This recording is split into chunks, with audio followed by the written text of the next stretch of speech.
السلام علیکم، S M news کے ساتھ میں ہوں سید مقدر رضا۔ خبروں کے سلسلے کو مزید آگے بڑھاتے ہوئے ناظرین آپ کو بتا رہے ہیں کہ ہمارے نمائندے محمد کاشف کی رپورٹ کے مطابق مانگا منڈی میں شاندار محفل ذکر حبیب صلی اللہ علیہ وآلہ وسلم کا انعقاد کیا گیا۔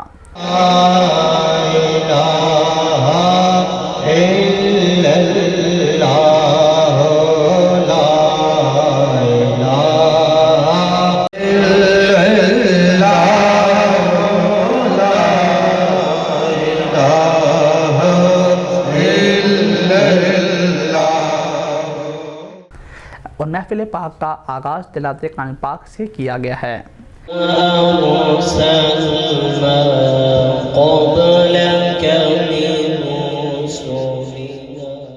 اس روحانی محفل میں نامور نعت خواں حضرات نے ہدیہ نعت پیش کی ہے۔ محفل میلاد مصطفیٰ میں علاقہ بھر سے عاشقان رسول صلی اللہ علیہ وآلہ وسلم سمیت تاجر برادری، سیاسی سماجی صحافتی برادری نے بھی بھرپور شرکت کی ہے۔ میاں عامر احمد جاوا اور شیخ وسیم عزیز کی طرف سے مقامی شادی ہال میں ہونے والی اس محفل نعت میں پیر طریقت گل بادشاہ سرکار آپ سالک آباد شریف حسن عبدال نے خصوصی خطاب اور صدارت کی ہے۔ حفظ قرآن پاک مکمل کرنے پر حاجی مبین وسیم کی دستار بندی بھی کی گئی ہے۔ آخر میں شرکاء کے لیے وسیع لنگر کا بھی اہتمام کیا گیا۔